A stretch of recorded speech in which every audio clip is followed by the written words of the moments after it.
and the dog stops picking him up, I think he'll be a lot better. We've got to have a word with Peter Beardsley. Through to Wembley, your first FA Cup final. Yeah, obviously I'm delighted, you know, we can't believe it.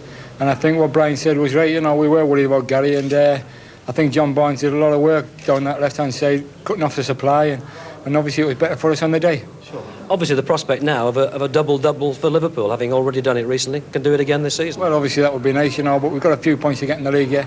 You know, and obviously we've got to be Wimbledon and Wembley, it won't be easy. Sure. And a final word from the young man. Did you enjoy the experience, obviously on the losing side? Yeah, thoroughly enjoyed it though. Hell of an experience for himself, and I wish him all the best in the final. Sure. Can I just ask what Brian said to the players? Because he's had you in there for 10 minutes with the door closed. How has he consoled you?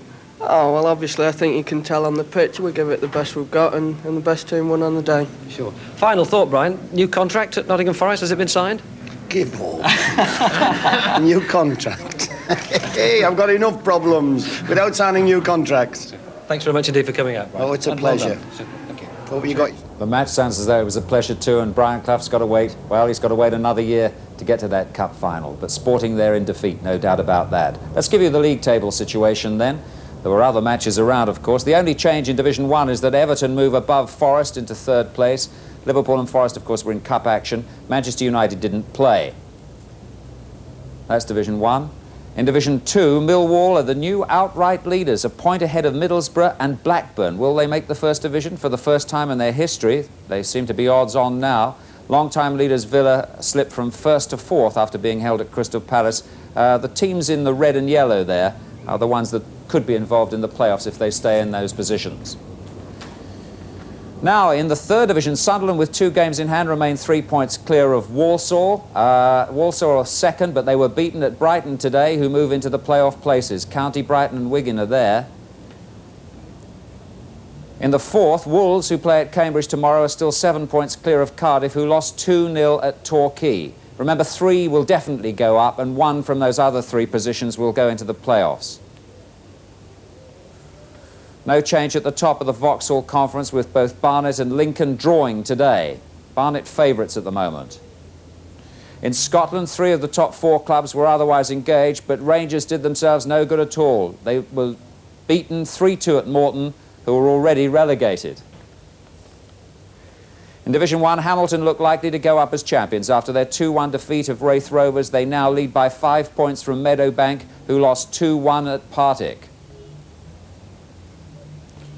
And in Division 2, Ayr United, already sure of promotion, beat Stranraer 3-1 to maintain their 6-point lead over St Johnstone. Now, in Augusta, let's show you the position at the moment. Sandy Lyle is there.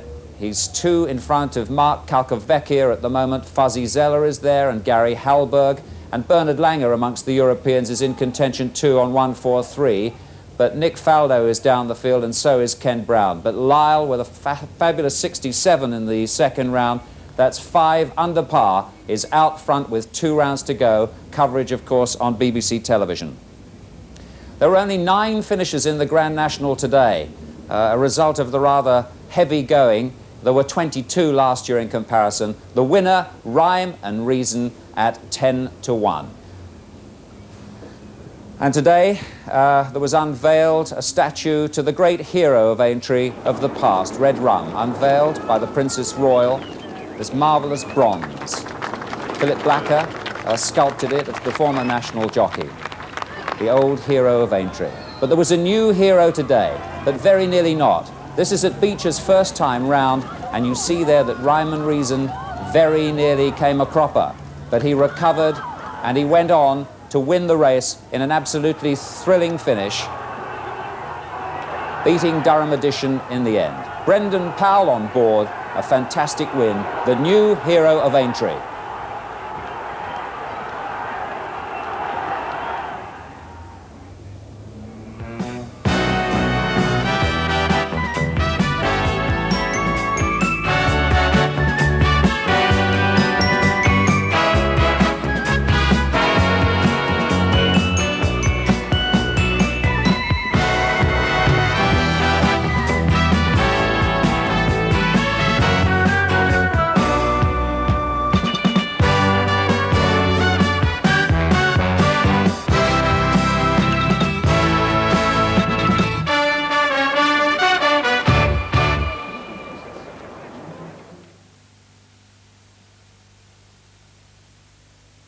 This BBC video, which is now available, features 90 minutes of action from 150 years of the Grand National.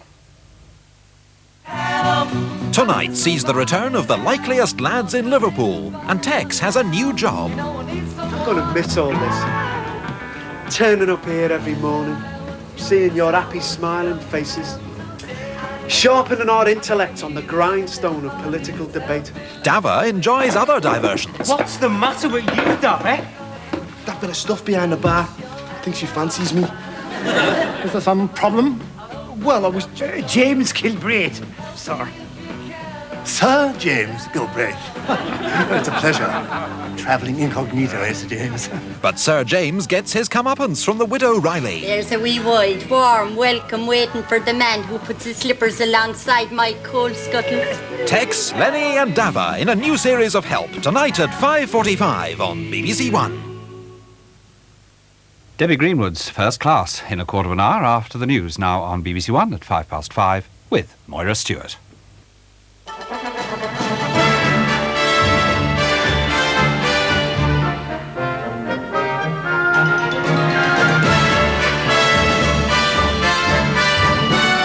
The hijackers of the Kuwaiti airliner have killed one of their hostages. 3 negotiators, 1 a PLO official, have been to the plane for face-to-face talks with the terrorists.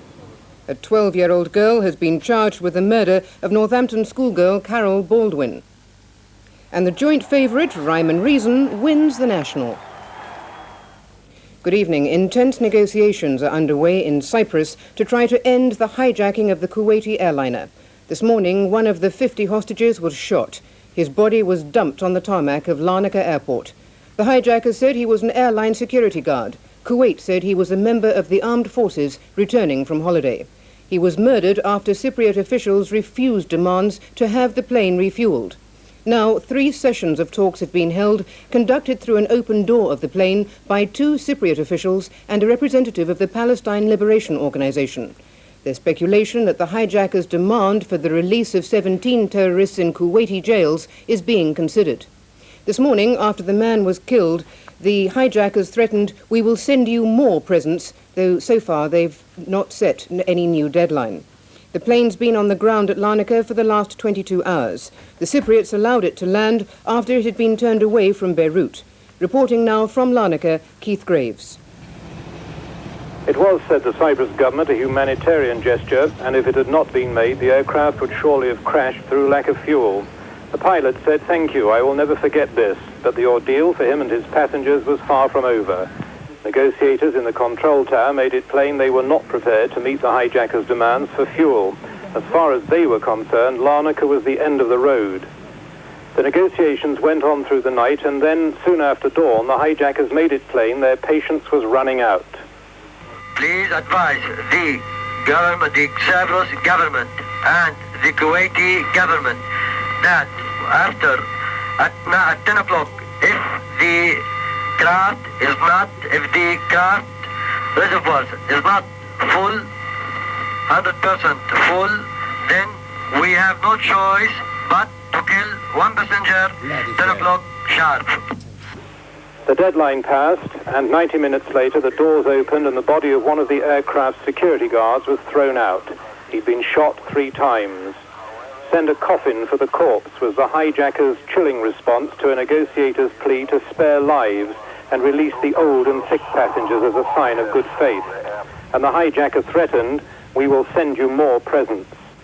The hijackers kept repeating their demand for more fuel. The negotiators kept refusing. But for Kuwaiti officials at the airport, the death of one of the passengers dispelled any hopes they might have had that the hijackers would weaken. There was one hopeful sign, though, when it was agreed negotiators could meet the hijackers face to face. 2 Cypriot government officials and a Palestine Liberation Organization member went to talk to the hijackers. And more Kuwaitis, including a government minister, have now arrived at the airport amidst reports that the Kuwaiti government might be prepared to negotiate to save more passengers from being killed. Some of the British passengers released by the hijackers have been speaking about their ordeal of those still on board. Nicola and Mark Appleby from Bristol returned home today to an emotional welcome from friends and neighbours, but the welcome was dampened by the news from Larnaca. We were just horrified. Because they were so kind and compassionate towards us, we assumed they were going to stay like that. We just didn't dream that they were going to start shooting. And it just must be dreadful. Just put in that situation. So frightening on the plane. Iran has again offered to use its influence to free Terry Waite, who disappeared in Lebanon 15 months ago. But the British government would have to help free 4 Iranians kidnapped in Beirut. The Iranian speaker Ali Akbar Rafsanjani made a similar offer early last year, but it's believed the 4 Iranians are already dead. A 12-year-old girl has been charged with the murder of Carol Baldwin, whose body was found near her home in Northampton 2 weeks ago. A youth aged 17 has already been remanded in custody on the same charge, and a 14-year-old girl is still helping police. Carol, who was 13, was stabbed to death at a park in the town. She was listening to a personal stereo at the time. This year's Grand National has been won by the 10-1...